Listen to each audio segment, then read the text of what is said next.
곧 유통기한도 끝나는데 다 버려야겠네. 다음 달 월세는 어떡하지? 저녁 7시. 불 켜진 고깃집 홀에 저 혼자 앉아 있습니다. 테이블 12개. 손님은 없습니다. 어제도 없었습니다. 평일 3일 연속 매출 빵원. 냉장고 안에는 진공 포장된 고기가 쌓여 있습니다. 유통기한 지나면 다 버려야 합니다. 피가 빠지는 것 같습니다. 매달 500만 원. 눈 뜨면 빠져나가는 돈입니다. 건물 융자 이자입니다. 1년이면 6천만 원. 2년이면 1억 2천. 장사가 잘 되면 버틸 수 있겠지만 새해에도 손님들은 외식을 잘 안 하는 것 같습니다. 경기가 안 좋아서일까요? 좋은 재료만 쓰면 된다고 믿었습니다. 그 강철 같은 믿음에 15억을 쏟아 부었습니다. 땅 사고, 건물 올리고, 식당 차리고, 죽느냐 사느냐. 그 고민을 진짜로 했습니다. 건강을 팔던 남자. 저는 원래 사람 몸을 만지는 일을 했습니다. 건강관리 트레이너였습니다. 20대 후반에 시작해서 20년 넘게 했으니까 제 인생의 절반을 그 일에 쏟은 셈입니다. 처음에는 헬스장에서 일했습니다. 회원들 자세 잡아주고 운동 프로그램 짜주고 식단 상담도 했습니다. 제가 좀 꼼꼼한 편이었거든요. 회원 한 분 한 분 몸 상태를 노트에 적어뒀습니다. 무릎이 안 좋으신 분, 허리 디스크 있으신 분, 어깨 수술 받으신 분, 다 따로 관리했습니다. 그러다 보니 입소문이 났습니다. 저한테 배우면 다치지 않는다고. 운동하다 몸 망가지는 사람들 많거든요. 무리하게 하다가, 잘못된 자세로 하다가. 저는 그런 분들 다시 회복시켜 드리는 게 특기였습니다. 30대 중반쯤 됐을 때 팀장이 됐습니다. 후배들 가르치고 프로그램 개발하고 그때 만난 친구가 있었습니다. 저보다 5살 어린 친구였는데 고기를 엄청 좋아했습니다. 퇴근하면 맨날 고기 먹으러 가자고 했습니다. 근데 그 친구가 특이했습니다. 고기 먹으면서 자꾸 분석을 하는 겁니다. 이 부위는 어디서 왔고, 숙성은 얼마나 됐고, 어떤 온도에서 구워야 하고. 저는 그냥 맛있으면 됐는데 그 친구는 달랐습니다. 나중에 안 일인데 그 친구 집안이 정육점이었습니다. 어릴 때부터 고기 보면서 자란 거였습니다. 저도 고기 굽는 건 좋아했습니다. 회식 때마다 제가 굽는 역할이었거든요. 누가 시킨 것도 아닌데 자연스럽게 그렇게 됐습니다. 제가 구우면 다들 맛있다고 했습니다. 불 조절을 잘했거든요. 센 불에 겉을 익히고 약한 불에 속을 천천히 익히고. 그게 제 방식이었습니다. 그때 별명이 고다리였습니다. 고기 굽기 달인. 지금 생각하면 좀 우습습니다. 회식 때 고기 좀 잘 구웠다고 달인이라니.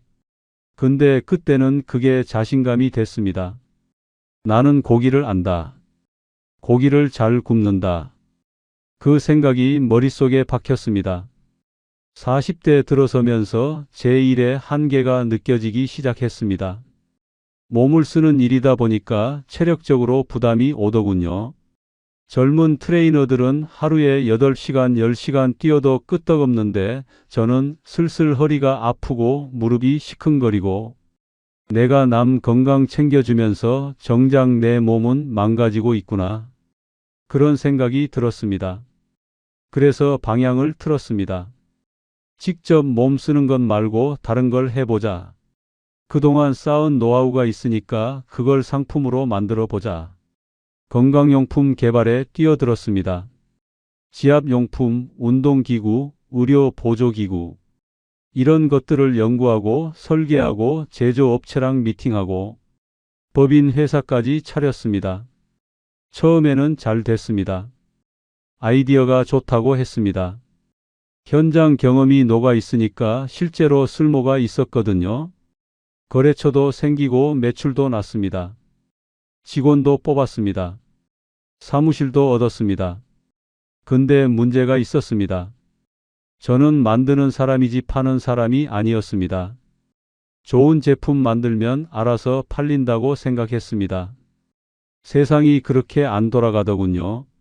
마케팅을 해야 하고, 영업을 해야 하고, 유통망을 뚫어야 하는데 그게 다 돈이었습니다. 제품 하나 만드는데도 돈, 알리는데도 돈, 팔아주는데도 돈. 그래도 버텼습니다. 홈쇼핑에 들어가면 대박 날 수 있다고 했습니다. 홈쇼핑 준비를 했습니다. 샘플 만들고 영상 찍고 미팅하고 거의 다 됐습니다. 근데 그때 쓰러졌습니다. 새벽에 잠을 자는데 갑자기 가슴이 답답해졌습니다. 숨이 안 쉬어졌습니다. 온몸에 힘이 빠지면서 천장이 빙빙 돌았습니다. 아내가 깨워서 응급실에 갔습니다. 검사 결과는 스트레스성 급성 증상이었습니다. 몸에는 아무 이상이 없다고 했습니다.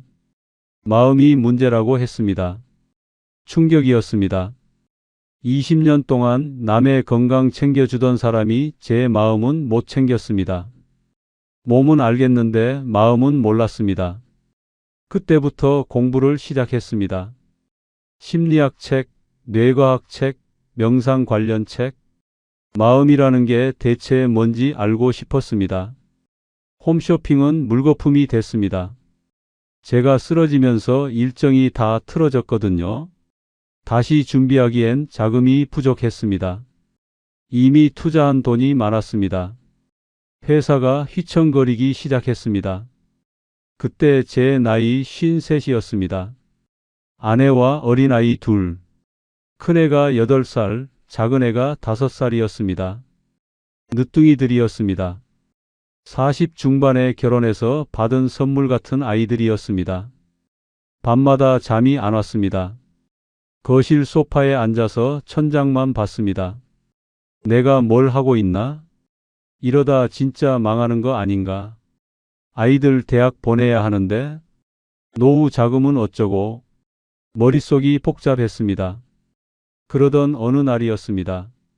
텔레비전을 보는데 부동산 프로그램이 나왔습니다.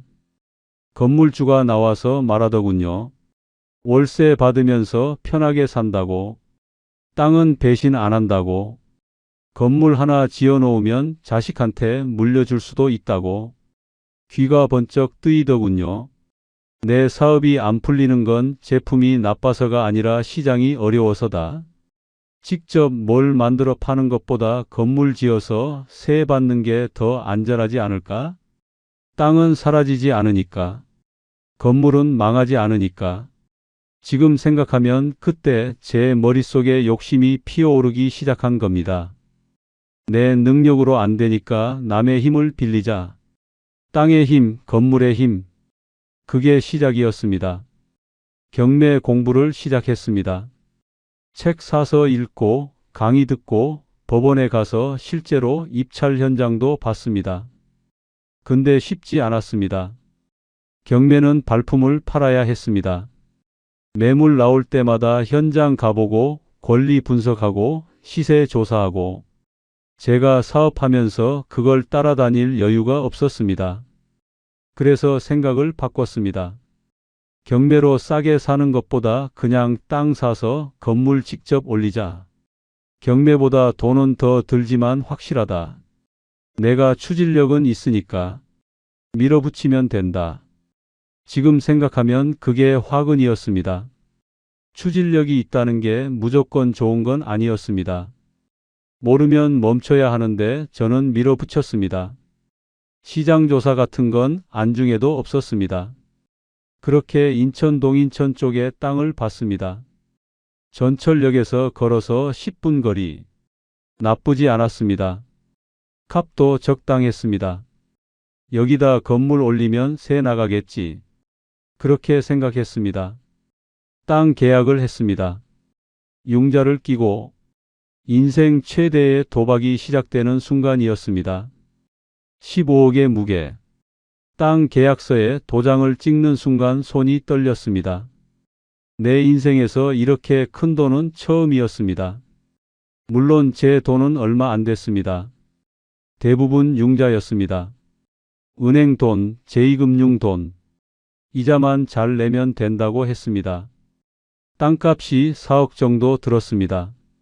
건물 올리는데 또 돈이 들었습니다. 건축비가 장난이 아니더군요. 설계비, 인허가 비용, 자재비, 인건비. 하나하나 견적이 올라갈 때마다 심장이 쪼그라들었습니다. 그때가 2021년이었습니다. 코로나가 한창이었습니다. 근데 이상한 일이 벌어지고 있었습니다. 부동산 값이 막 오르고 있었거든요. 주변에서 다들 부동산 하던 때였습니다. 지금 안 사면 영원히 못 산다. 빚내서라도 사라. 그런 분위기였습니다. 저도 그 분위기에 휩쓸렸습니다. 건물 올리고 나면 값이 오를 거다. 지금 투자해야 나중에 웃는다. 그렇게 생각했습니다. 근데 건물 짓는 중에 문제가 생겼습니다. 자재값이 폭등하기 시작했습니다. 철근 값이 뛰고 시멘트 값이 뛰고 인건비도 올랐습니다. 처음 견적보다 돈이 더 들어갔습니다. 융자를 더 받아야 했습니다. 금리도 올랐습니다. 처음에 낮은 금리로 받았는데 변동금리였거든요. 기준금리가 오르니까 제 대출 이자도 덩달아 올랐습니다. 처음엔 300만 원대였는데 어느새 500만 원을 넘기더니 600만 원 가까이 됐습니다. 그래도 건물이 완공됐습니다. 4층짜리 건물. 올려다보니까 뿌듯하더군요. 내가 이걸 지었구나. 내 이름으로 된 건물이 생겼구나. 그 순간만큼은 기분이 좋았습니다. 이제 세입자만 구하면 됐습니다. 1층은 상가, 위층은 원룸이나 사무실로 빼면 된다고 생각했습니다. 부동산에 내놨습니다. 근데 연락이 없습니다. 한 달이 지나도 연락이 없습니다. 부동산에 물어봤습니다. 요즘 경기가 안 좋아서 그렇다고 했습니다. 이 동네가 원래 상권이 약하다고 했습니다. 전철역은 있는데 유동인구가 많지 않다고 했습니다. 그때 처음 알았습니다. 시장 조사를 안 했다는 걸. 그냥 역세권이면 다 되는 줄 알았습니다. 근데 역세권에도 급이 있었습니다. 사람 많이 모이는 역이 있고 그냥 스쳐 지나가는 역이 있습니다. 제가 고른 곳은 후자였습니다. 2달이 지났습니다. 3달이 지났습니다. 세입자가 안 들어왔습니다. 건물은 떡하니 서 있는데 텅 비어 있었습니다. 매달 이자는 빠져나갔습니다. 500만 원, 600만 원. 통장에서 돈이 빠져나가는 게 눈에 보였습니다. 아무것도 안 하는데 돈이 사라졌습니다. 등골이 서늘해지더군요. 아내한테 얘기했습니다. 세가 안 나간다고. 좀 시간이 걸릴 것 같다고. 아내는 아무 말 없이 고개만 끄덕였습니다. 근데 그날 밤 아내가 거실에 오래 앉아 있더군요. 불도 안 켜고. 저는 방에서 그 뒷모습을 봤습니다. 가슴이 먹먹했습니다. 넉 달째 되던 날이었습니다. 부동산 사장이 전화를 했습니다. 1층 상가 세입자 구하기 어려울 것 같다고. 차라리 사장님이 직접 뭘 하시는 게 어떻겠냐고. 직접 뭘 하라고요? 제가 뭘 할 수 있겠습니까? 장사 같은 건 해본 적이 없습니다. 근데 가만히 앉아서 이자만 낼 수는 없었습니다. 뭐라도 해야 했습니다. 그때 그 친구가 떠올랐습니다. 트레이너 시절에 같이 고기 먹으러 다니던 친구. 정육점 집안 출신. 지금은 육류 유통회사를 하고 있었습니다. 전화했습니다. 밥 먹자고. 오랜만에 만났습니다. 근황 얘기하다가 제 상황을 털어놨습니다. 건물 지었는데 세입자가 안 들어온다고. 이자만 내고 있다고. 그 친구가 그러더군요. 형님이 고기를 잘 굽잖아요. 고깃집 해보시지. 고기는 제가 대드릴게요. 좋은 거로. 고깃집이요. 처음엔 황당했습니다. 제가 무슨 식당을 합니까? 요식업이라는 게 보통 일이 아니라고 들었거든요. 새벽부터 밤까지 일해야 하고 몸도 고되고 손님 상대하기도 힘들고. 근데 생각이 바뀌더군요. 어차피 건물세 안 나가면 이자만 물고 있어야 합니다. 직접 장사를 하면 적어도 이자는 벌 수 있지 않을까? 잘 되면 돈도 벌고. 나는 고기를 잘 굽잖아. 좋은 재료만 쓰면 손님들이 알아봐 주지 않을까? 그렇게 생각이 기울었습니다.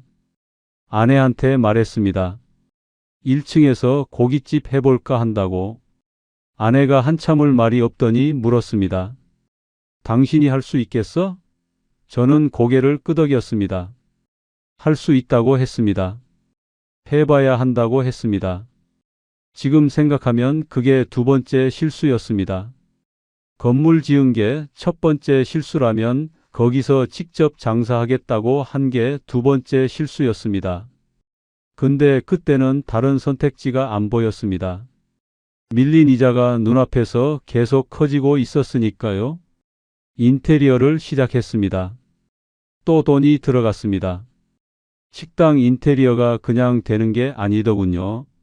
주방 설비, 환기시설, 냉장고, 테이블, 의자. 하나하나 다 돈이었습니다. 저는 컨셉에 욕심을 부렸습니다. 그냥 평범한 고깃집은 싫었습니다. 분위기 있는 카페 같은 느낌. 거기서 좋은 고기를 먹는 경험. 그게 제 머릿속에 그려진 그림이었습니다. 분당에서 살 때 제가 단골로 가던 카페가 있었거든요. 분위기가 좋았습니다. 음악도 좋고 인테리어도 좋고 거기 앉아 있으면 마음이 편해졌습니다. 그런 공간에서 맛있는 고기를 먹을 수 있으면 얼마나 좋을까? 그 생각을 했습니다. 그래서 돈을 더 들였습니다. 테이블도 좋은 걸로, 의자도 편한 걸로, 조명도 분위기 있게. 카페 느낌 나는 고깃집. 그게 제 콘셉트였습니다. 또 하나 고집한 게 있었습니다. 연기 문제였습니다. 고깃집 가면 옷에 냄새 배잖아요. 기름도 튀고 어린 아이들 데리고 가기 힘들거든요. 제가 아이들 키우면서 고깃집을 잘 못 갔습니다. 가면 아이들 옷에 냄새 배고 피부에도 안 좋을 것 같고. 그래서 연기 안 나는 시스템을 도입했습니다. 고기를 주방에서 다 구워서 나가는 방식. 손님들은 그냥 먹기만 하면 됩니다. 연기도 없고 냄새도 안 배고 완벽한 시스템이라고 생각했습니다. 메뉴도 정했습니다. 우대갈비랑 통삼겹을 메인으로. 이 동네에 우대갈비 파는 데가 없었거든요. 차별화가 되겠다고 생각했습니다. 고기는 친구네 회사에서 받기로 했습니다. 최상급으로. 돼지고기도 최상급, 소고기도 최상급. 한우는 2플러스 중에서도 제일 좋은 넘버원 등급만 썼습니다. 저는 20년 동안 고기를 많이 먹어봤거든요. 싼 고기랑 비싼 고기 차이를 알았습니다. 저품질은 제 손으로 취급할 수 없었습니다. 가게 이름도 지었습니다. 담서연. 정성을 담아 서빙한다는 뜻이었습니다. 간판 달고 오픈 준비를 끝냈습니다. 오픈 날짜가 다가왔습니다. 떨렸습니다. 기대도 됐습니다. 이게 되면 모든 게 해결된다.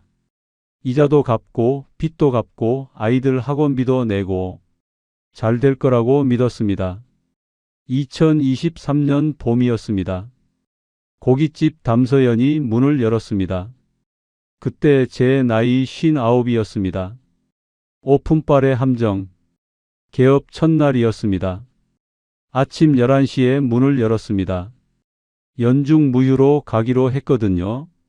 점심 장사, 저녁 장사 둘 다 잡겠다고 생각했습니다. 오픈 행사를 했습니다. 친구가 그러더군요. 처음엔 많이 알려야 한다고. 손해 보더라도 싸게 팔아서 사람들 끌어모아야 한다고. 일단 맛을 보여주면 단골이 생긴다고. 저는 그 말을 믿었습니다. 18,000원짜리 갈비탕을 8,000원에 팔았습니다. 원가가 10,000원 가까이 되는데 8,000원에 판 겁니다. 팔수록 손해였습니다. 근데 그래야 사람들이 온다고 했습니다. 마케팅 비용이라고 생각하라고 했습니다. 효과는 있었습니다. 사람들이 왔습니다. 싸고 맛있다고 입소문이 났습니다. 블로그에 올리고 인스타그램에 올리고 줄 서서 먹는 날도 있었습니다. 근데 계산기를 두드려 보니까 이상했습니다. 손님은 많이 왔는데 남는 게 없었습니다. 아니, 마이너스였습니다. 오픈 첫 달에 재료비만 2천만 원 적자가 났습니다. 2천만 원이요? 한 달 만에요. 심장이 덜컥 내려앉았습니다. 뭐가 잘못된 거지? 손님은 많이 왔는데 왜 돈이 없지? 그제야 정신이 들더군요. 원가보다 싸게 팔았으니 당연히 적자가 나는 거였습니다. 장사를 처음 해보는 사람이 저지르는 실수였습니다. 일단 많이 팔면 된다고 생각했습니다. 많이 팔면 돈이 생기는 줄 알았습니다. 근데 세상이 그렇게 안 돌아가더군요. 남는 게 있어야 팔 맛이 나는 건데 팔수록 손해니까 바쁘기만 하고 돈은 없었습니다. 행사 기간이 끝났습니다. 가격을 정상으로 올렸습니다. 그랬더니 손님이 뚝 줄었습니다. 싸니까 왔던 사람들이었습니다. 비싸지면 안 오더군요. 그래도 그때까지는 괜찮았습니다. 오픈빨이라는 게 있거든요. 새로 생긴 가게는 궁금해서 오는 사람들이 있습니다. 그래서 첫 몇 달은 손님이 꾸준히 왔습니다. 월 매출 5천만 원에서 6천만 원 정도 나왔습니다. 원가율이 문제였습니다. 제가 쓰는 고기가 비싸니까 재료비가 많이 나갔습니다. 40%에서 50%? 보통 식당들은 30% 안팎이라고 하는데 저는 거의 절반이 재료비였습니다. 왜 그렇게 비싼 고기를 썼냐고요? 저한테는 나름의 신념이 있었습니다. 20년 동안 건강 트레이너를 하면서 좋은 재료의 중요성을 알았거든요. 몸에 들어가는 건 좋은 걸로 먹어야 한다. 그게 제 철학이었습니다. 그래서 고기도 타협을 못했습니다. 싸구려 고기를 팔 바에는 장사를 안 하겠다. 그렇게 생각했습니다. 지금 생각하면 그게 고집이었습니다. 장사는 남겨야 하는 건데 저는 퀄리티만 생각했습니다. 또 하나 문제가 있었습니다. 이 동네 시장 특성을 몰랐습니다. 인천이 원래 물가가 싼 동네입니다. 사람들이 비싼 음식에 익숙하지 않습니다. 싸고 양 많은 집이 잘 되는 동네입니다. 근데 저는 분당 스타일로 장사를 하려고 했습니다. 분위기 좋고 고급스러운 느낌, 거기에 맞는 가격. 로마에 가면 로마법을 따라야 하는데 저는 인천에서 분당법을 적용한 겁니다. 그래도 매출이 나왔으니까 버틸 수 있었습니다. 월 5천만 원 팔면 재료비 빼고 인건비 빼고 월세 대신 이자 빼고 나면 1,000만 원 정도는 남았습니다. 그걸로 생활하고 이자 내고 빠듯했지만 굴러는 갔습니다. 직원도 뽑았습니다. 혼자서는 점심 저녁 둘 다 못하니까요. 주방 보조 1명, 홀 직원 1명. 인건비가 또 나갔습니다. 근데 장사가 되니까 감당이 됐습니다. 그때 저는 하루도 안 쉬었습니다. 아침 11시 출근해서 밤 11시까지 연중무휴. 쉬면 손해라고 생각했습니다. 하루 쉬면 하루치 매출이 날아가잖아요. 몸이 힘들어도 참았습니다. 집에 가면 아이들은 자고 있었습니다.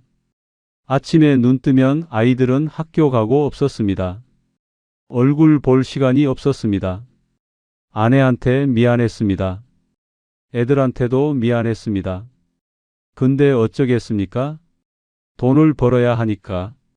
7살 딸아이가 어느 날 그러더군요. 아빠 요즘 왜 맨날 안 와? 가슴이 찔리더군요. 나중에 돈 벌면 시간 내줄게. 그때까지만 참아. 속으로 그렇게 되뇌었습니다. 그렇게 1년이 지났습니다.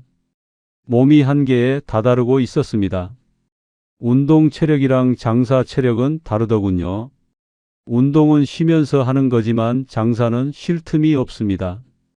허리가 아프기 시작했습니다. 무릎도 시큰거리고 손목도 저리고 그래도 버텼습니다. 여기서 쓰러지면 안 된다. 이제 좀 있으면 빛이 보일 거다. 그렇게 버텼습니다. 15개월째 되던 날이었습니다. 월요일 하루만 쉬기로 했습니다. 아이들한테 시간 좀 내줘야겠다고 생각했습니다. 아빠 없이 자라는 아이들 모습이 눈에 밝혔거든요. 큰애가 불안해하고 있었습니다. 작은애도 아빠를 낯설어 하더군요. 그날 딸아이 자전거를 가르쳐 주기로 했습니다. 보조바퀴 뗀 2발 자전거. 공원에 갔습니다. 아이가 페달을 밟았습니다. 뒤에서 안장 잡고 따라갔습니다. 아이가 중심을 잃었습니다. 옆으로 넘어지려고 했습니다. 저는 반사적으로 붙잡았습니다. 근데 아이가 생각보다 무거웠습니다. 7살이 언제 이렇게 컸나? 몰랐습니다. 1년 넘게 얼굴도 못 봤으니까요. 아이를 붙잡다가 제가 중심을 잃었습니다. 아이를 깔면 안 되니까 몸을 틀었습니다. 그랬더니 제가 먼저 떨어졌습니다. 어깨랑 머리가 먼저 땅에 닿았습니다. 뚝! 어깨에서 소리가 났습니다. 그리고 눈앞이 새하얘졌습니다. 부러진 어깨로 굽는 고기. 응급실에 실려갔습니다. 엑스레이 찍었습니다. 어깨뼈가 부러져 있었습니다. 의사가 말하더군요. 수술해야 합니다. 2주 정도 입원하셔야 하고요. 그 후에 석 달은 깁스하고 안정 취하셔야 합니다. 무리하시면 안 됩니다. 2주 입원, 석 달 안정. 가게는요? 그 생각이 먼저 들었습니다. 가게 누가 돌립니까? 직원들한테 맡길 수 없었습니다. 저 없이 고기를 구울 수 있는 사람이 없었습니다. 제 손맛이 들어가야 완성되는 메뉴들이었거든요. 그리고 돈 문제가 있었습니다. 2주 입원하면 병원비가 얼마입니까? 그 사이 가게 매출은 0이 됩니다. 이자는 나갑니다. 직원 월급은 나갑니다. 생활비는 나갑니다. 저는 의사한테 말했습니다. 수술 안 하면 안 되냐고, 깁스만 하면 안 되냐고. 의사가 한참을 쳐다보더군요. 뼈가 어긋나게 붙을 수 있습니다. 그러면 팔 움직임에 제한이 올 수 있습니다. 그래도 안 하실 겁니까? 네, 안 하겠습니다. 그렇게 말했습니다. 지금 생각하면 미친 짓이었습니다. 근데 그때는 그게 최선이라고 생각했습니다. 가게를 지켜야 했습니다. 이자가 매달 500만 원씩 나가고 있었으니까요. 깁스를 했습니다. 팔걸이로 어깨를 고정했습니다. 왼팔을 못 쓰게 됐습니다. 오른팔 하나로 모든 걸 해야 했습니다. 다음 날 가게를 열었습니다. 직원들이 놀라더군요. 사장님 병원 가셔야 하는 거 아니에요? 괜찮다고 했습니다. 별거 아니라고 했습니다. 고기를 썰었습니다. 오른손만으로 야채를 다듬었습니다. 오른손만으로 무거운 냄비를 들었습니다. 오른손만으로 어깨가 욱신거렸습니다. 진통제를 먹었습니다. 버텼습니다. 그렇게 한 달을 버텼습니다. 2달을 버텼습니다. 나중에 병원에 갔습니다. 엑스레이를 다시 찍었습니다. 의사가 사진을 보더니 말이 없었습니다. 눈빛이 싸늘해지더군요. 뼈가 어긋나게 붙었습니다. 어깨 움직임에 제한이 있을 겁니다. 왜 수술 안 하셨습니까? 의사가 그렇게 물었습니다. 저는 대답을 못했습니다. 장사해야 해서요. 돈 벌어야 해서요. 그 말을 참아 못했습니다. 그 시기에 가게 상황도 안 좋아지고 있었습니다. 오픈빨이 끝나고 있었거든요. 1년 넘으니까 손님이 눈에 띄게 줄었습니다. 새로운 가게가 아니니까 궁금해서 오는 사람들이 없어졌습니다. 단골은 있었습니다. 근데 단골만으로는 버틸 수가 없었습니다. 매출이 떨어지기 시작했습니다. 월 5천만 원이 4천만 원이 되고 4천만 원이 3천만 원이 됐습니다. 원가율은 여전히 높았습니다. 고기 값은 안 내렸으니까요. 매출은 줄고 원가는 그대로니까 남는 게 없었습니다. 적자가 나기 시작했습니다. 거기다 세금 문제가 있었습니다. 저는 세금을 잘 몰랐습니다. 장사해 본 적이 없으니까요. 매출이 나면 그게 다 내 돈인 줄 알았습니다. 부가세 10%, 카드 수수료 2%, 소득세, 이것저것 빼면 20%가 넘게 나갔습니다. 버는 것 같은데 손에 쥐는 게 없었습니다. 세금 낼 돈이 없어서 밀렸습니다. 재료비도 밀렸습니다. 친구네 회사에서 외상으로 가져다 쓰고 있었는데 거기도 쌓이기 시작했습니다. 오픈 첫 달에 밀린 2천만 원. 그게 아직도 다 못 갚고 있었습니다. 밤에 잠이 안 왔습니다. 가게 불 끄고 나면 생각이 많아졌습니다. 이자 얼마 밀렸고, 세금 얼마 밀렸고, 재료비 얼마 밀렸고, 머릿속에서 숫자가 맴돌았습니다. 아내한테 자세한 얘기는 못했습니다. 좀 힘들다고만 했습니다. 아내가 물었습니다. 얼마나 힘든 건데? 대답을 못했습니다. 차마 숫자를 말할 수가 없었습니다. 그때부터 술을 마시기 시작했습니다. 장사 끝나고 가게에서 소주 한 병. 아무 생각하기 싫었습니다. 술 먹으면 잠이 왔습니다. 그게 유일한 위안이었습니다. 장사하는 사람들이 술 많이 마신다더니 이유가 있었습니다. 멘탈이 나가거든요. 오늘 손님 많이 오나 안 오나? 내일은 어떨까? 다음 달 이자는 낼 수 있을까? 매일 그 생각뿐이었습니다. 지인들한테 얘기했습니다. 장사가 멘탈 나가기 딱 좋은 직업인 것 같다고. 다들 고개를 끄덕이더군요. 다들 겪고 있는 거였습니다. 점심 장사를 포기했습니다. 손님이 안 오니까요. 점심에 문 열어봐야 인건비랑 전기세만 나갔습니다. 오후 5시부터 밤 11시까지만 영업하기로 했습니다. 직원도 줄였습니다. 평일에는 혼자 하기로 했습니다. 주말에만 도움받고 인건비라도 아끼려고요. 근데 혼자 하니까 더 힘들었습니다. 주문받고 고기 굽고 야채 다듬고 서빙하고 계산하고 설거지하고 한 사람이 다 해야 했습니다. 어깨는 아직 완전히 안 나았고요. 그래도 버텼습니다. 여기서 포기하면 안 된다. 15억이 물거품이 된다. 그 생각으로 버텼습니다. 2024년이 됐습니다. 가게 연지 2년째였습니다. 상황은 나아지지 않았습니다.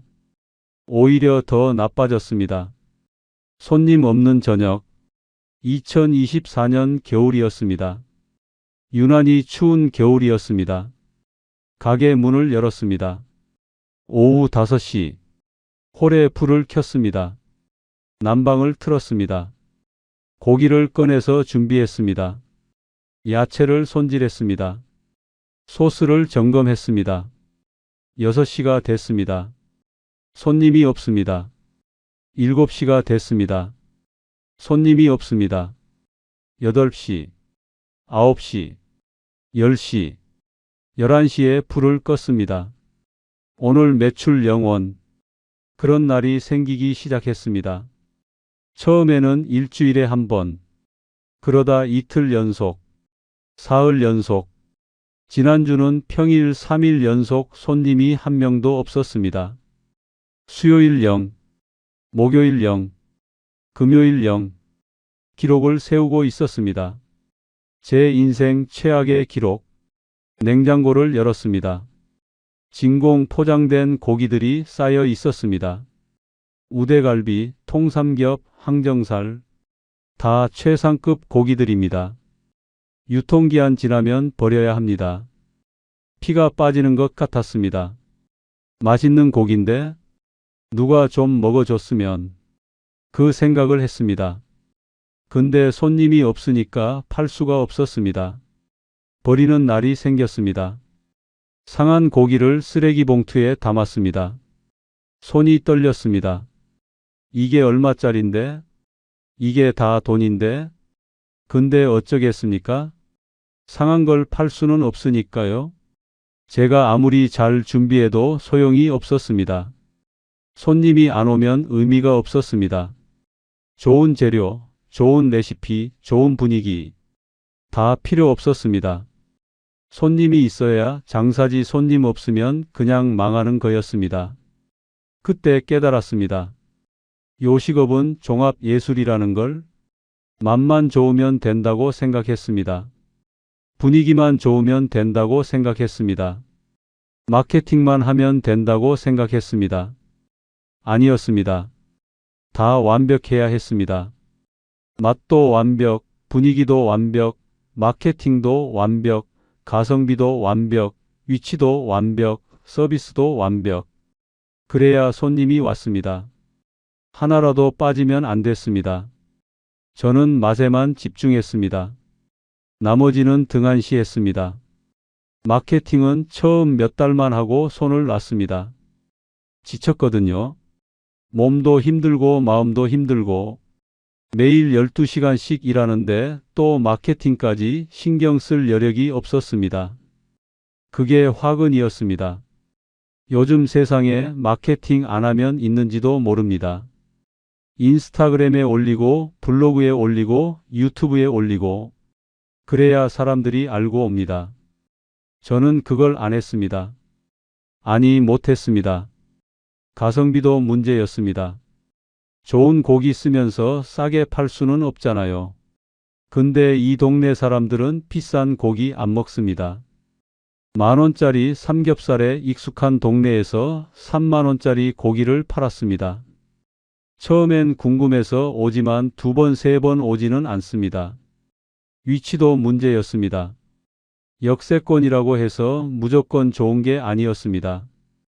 이 역은 사람들이 그냥 스쳐 지나가는 역이었습니다.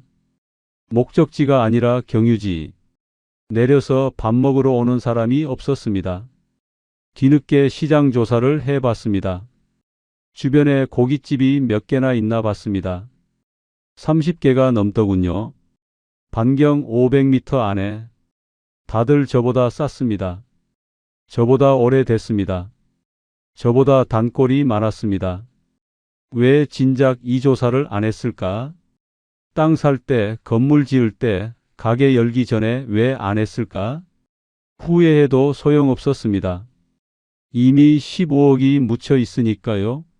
마음이 무너지기 시작했습니다. 아침에 눈을 뜨기 싫었습니다. 눈 뜨면 또 가게 가야 하고 또 손님 안 오는 거 지켜봐야 하고 또 텅 빈 홀에 혼자 앉아 있어야 했습니다. 그때 이상한 생각이 들었습니다. 내가 없어지면 어떨까? 그런 생각이요. 보험금이 나올 거잖아요. 그 돈으로 빚 갚고 아이들 키우면 되지 않을까? 내가 여기 있는 것보다 없는 게 가족한테 이득 아닐까? 죽느냐 사느냐. 그 고민을 진짜로 했습니다. 밤에 잠이 안 와서 가게에 나왔습니다. 불 꺼진 홀에 앉았습니다. 소주 한 병을 땄습니다. 창밖을 봤습니다. 아무 생각이 없었습니다. 그때 전화가 왔습니다. 아내였습니다. 여보, 어디야? 가게에 있어. 집에 와. 애들이 아빠 기다려. 전화를 끊었습니다. 한참을 앉아 있다가 일어났습니다. 집에 갔습니다. 아이들이 자고 있었습니다. 큰애 방문을 열었습니다. 딸아이가 이불을 차고 자고 있었습니다. 이불을 다시 덮어줬습니다. 내가 뭘 하고 있나? 그 생각이 들었습니다. 아이들 얼굴을 보니까 정신이 들었습니다. 죽으면 안 되는 거였습니다. 이 아이들한테 아빠가 필요한 거였습니다. 돈보다 아빠가 필요한 거였습니다. 거실로 나왔습니다. 아내가 앉아 있었습니다. 불도 안 켜고, 여보, 제가 불렀습니다. 아내가 고개를 들었습니다. 미안해. 그 말이 나왔습니다. 아내가 한참 아무 말 없더니 그러더군요. 살아있으니까 됐어. 다시 하면 돼. 그 한마디에 눈물이 났습니다. 20년 만에 처음 우는 것 같았습니다. 폐업을 결심하다 정리하기로 했습니다. 더 이상 버틸 수가 없었습니다. 매출은 계속 떨어지고 있었습니다. 2천만 원도 안 나오는 달이 생겼습니다. 원가 빼고 이자 빼면 마이너스였습니다. 버틸수록 빚만 늘어나는 구조였습니다. 아내한테 말했습니다. 가게 접으려고 한다고. 아내가 고개를 끄덕였습니다. 그게 맞는 것 같다고 했습니다. 결정하고 나니까 오히려 마음이 편해졌습니다. 어깨가 가벼워지는 느낌이었습니다. 2년 동안 짊어지고 있던 짐을 내려놓는 기분, 해방감 같은 게 있었습니다.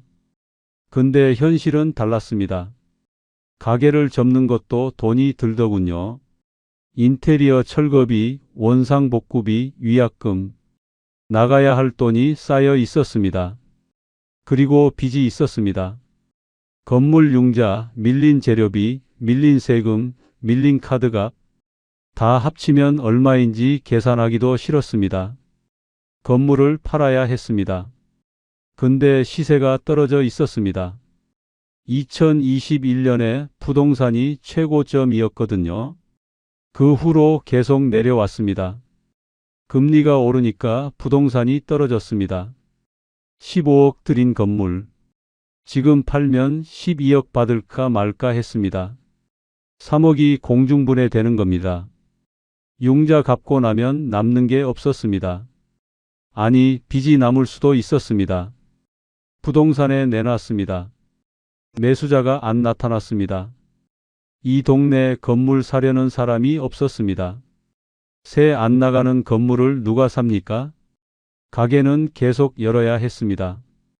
폐업 준비하면서도 장사는 해야 했습니다. 매출이라도 조금 나와야 이자를 낼 수 있으니까요. 손님 없는 날이 계속됐습니다. 어제 한 테이블, 오늘 0 테이블, 내일은 어떨지 모릅니다. 홀에 혼자 앉아 있으면 생각이 많아집니다. 어디서부터 잘못된 걸까? 무엇을 놓친 걸까? 처음부터 다시 생각해 봤습니다. 첫 번째 실수. 부동산에 눈이 멀었습니다. 내 전문 분야도 아닌데 욕심을 부렸습니다. 텔레비전 보고 혹했습니다.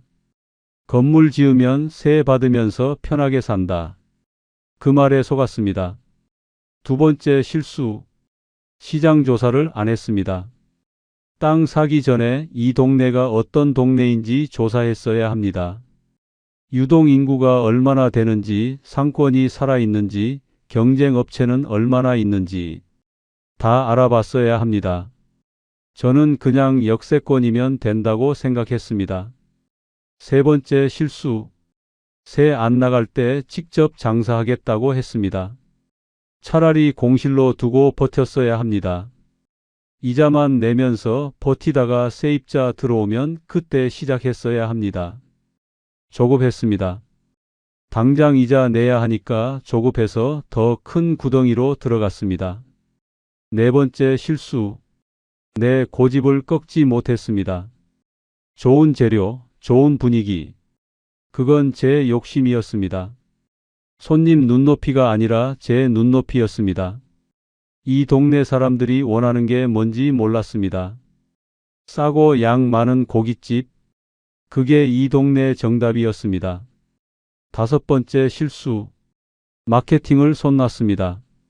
요즘 세상에 마케팅 안 하면 없는 가게입니다. 힘들다고 손 놓으면 안 되는 거였습니다. 죽을 힘을 다해서라도 계속 알렸어야 합니다. 여섯 번째 실수. 몸을 너무 혹사했습니다. 15개월 무유. 그게 자랑이 아니었습니다. 바보 같은 짓이었습니다. 쉬어야 오래 갑니다. 무리하면 쓰러집니다. 제가 그걸 증명했습니다. 7번째 실수. 숫자를 몰랐습니다. 원가율, 세금, 수수료 다 계산하고 시작했어야 합니다. 저는 대충 남겠지 했습니다. 대충은 통하지 않았습니다. 이 모든 실수들이 쌓여서 지금 이 자리에 앉아 있는 겁니다. 텅 빈 홀, 손님 없는 저녁, 15억이 묻힌 건물. 후회해도 소용없습니다. 다만 같은 실수를 반복하지 않으면 됩니다. 저는 이제 뭘 해야 할지 압니다. 내가 잘하는 일을 해야 합니다. 저는 고기 굽는 사람이 아니었습니다. 건물 짓는 사람도 아니었습니다. 저는 사람 몸을 관리해 주는 사람이었습니다. 20년 동안 해온 일이 그거였습니다. 거기로 돌아가야 합니다. 내가 숨 쉴 수 있는 일, 내가 자신 있게 할 수 있는 일, 돈이 안 돼도 행복한 일, 그게 제 길이었습니다. 요즘 다시 공부하고 있습니다. 마음 건강에 대해서, 뇌과학에 대해서 4년째 공부 중입니다. 이 경험을 바탕으로 새로운 프로그램을 만들려고 합니다. 몸과 마음을 함께 돌보는 웰빙 프로그램. 가게 문 닫으면 그걸 시작할 생각입니다. 쉰 일은 아닙니다. 근데 적어도 내가 좋아하는 일입니다. 돈 욕심 버리고 제 길을 가려고 합니다. 내가 배운 것들. 2년 동안 고깃집 하면서 배운 게 있습니다. 뼈저리게 배웠습니다. 돈으로 배웠습니다. 몸으로 배웠습니다. 첫째, 모르는 분야에 큰돈 넣지 마십시오. 저는 부동산을 몰랐습니다. 요식업도 몰랐습니다. 근데 15억을 넣었습니다. 아는 분야였으면 리스크를 예측할 수 있습니다. 모르면 뭐가 위험한지도 모릅니다. 공부한다고 되는 게 아닙니다. 책으로 배우는 것과 실전은 다릅니다. 최소한 그 분야에서 일해본 경험이 있어야 합니다. 둘째, 시장 조사는 목숨입니다. 내가 뭘 팔고 싶은지가 중요한 게 아닙니다. 손님이 뭘 원하는지가 중요합니다. 이 동네 사람들이 얼마짜리 고기를 먹는지, 경쟁 업체는 몇 개인지, 유동인구는 얼마나 되는지 다 조사해야 합니다. 저는 안 했습니다.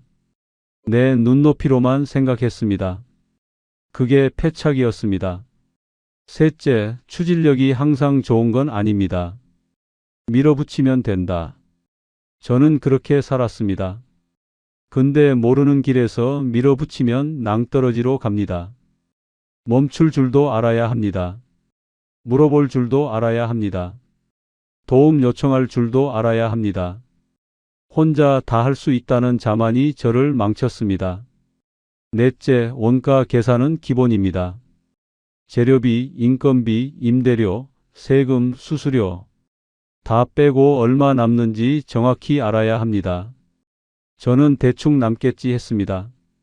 대충은 통하지 않습니다. 숫자는 거짓말 안 합니다. 계산기 두드려서 안 되면 안 되는 겁니다. 다섯째, 쉬어야 오래 갑니다. 15개월 무휴가 자랑이 아닙니다. 바보 같은 짓입니다. 몸이 망가지면 다 소용없습니다.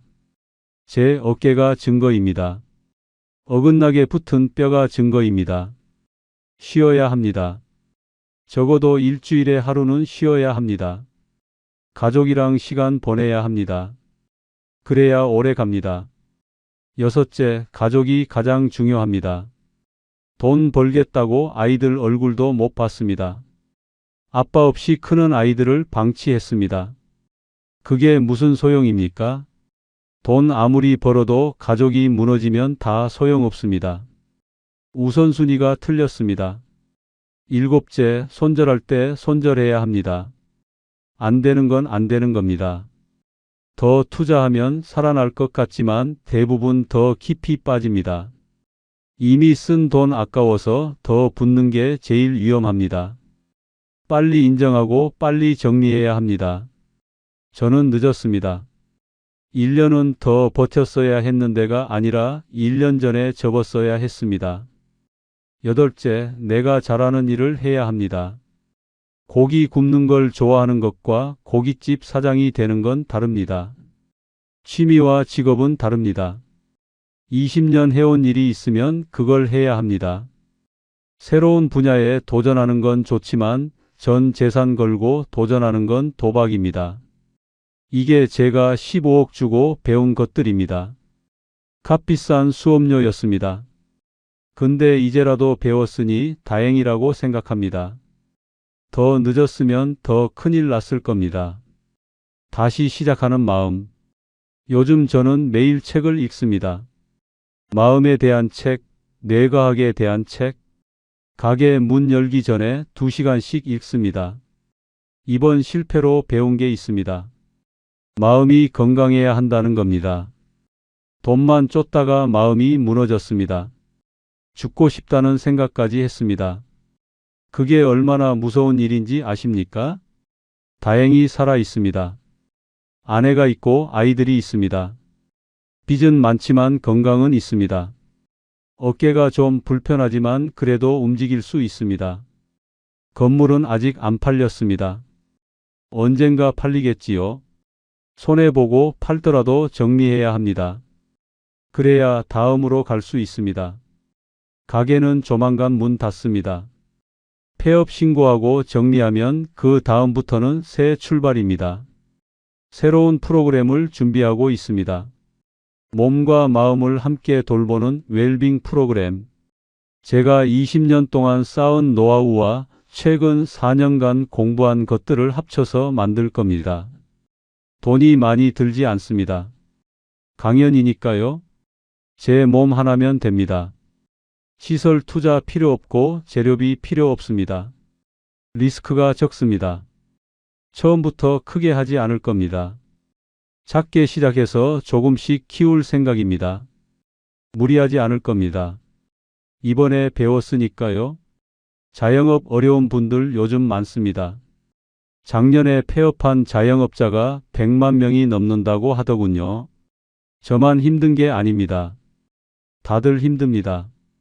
그분들한테 하고 싶은 말이 있습니다. 너무 힘들어만 하지 마십시오. 술로 달래지 마십시오. 마음이 무너지면 다 소용없습니다. 일단 살아야 합니다. 살아있으면 다시 할 수 있습니다. 그리고 혼자 끙끙 앓지 마십시오. 가족한테 얘기하십시오. 친구한테 얘기하십시오. 힘들다고 말하는 게 부끄러운 게 아닙니다. 도움 요청하는 게 약한 게 아닙니다. 저는 아내한테 제대로 얘기 못했습니다. 그게 후회됩니다. 진작 솔직하게 털어놨으면 덜 힘들었을 겁니다. 자녀분들 중에 부모님이 창업하겠다고 하시면 꼭 확인해 주십시오. 시장조사 하셨는지, 원가 계산해 보셨는지, 그 분야 경험이 있으신지. 무작정 밀어붙이시면 안 됩니다. 퇴직금, 노후자금 다 날릴 수 있습니다. 그리고 부모님 얼굴 잘 보십시오. 표정이 어두우시면 물어봐 주십시오. 힘들어 보이시면 손 내밀어 주십시오. 창피해서 말 못하고 계실 수 있습니다. 지금 제가 웃고 있지만 웃고 있는 게 웃는 게 아닐 수 있습니다. 부모님들도 그러실 수 있습니다. 저는 이제 다시 시작합니다. 쉽지 않을 겁니다. 근데 해봐야죠. 살아있으니까요. 마지막으로 한 말씀 드리고 싶습니다. 돈보다 중요한 게 있습니다. 가족입니다. 건강입니다. 마음의 평화입니다. 그거 잃으면 돈 벌어도 소용없습니다. 15억 잃고 배운 겁니다. 비싼 수업료였습니다.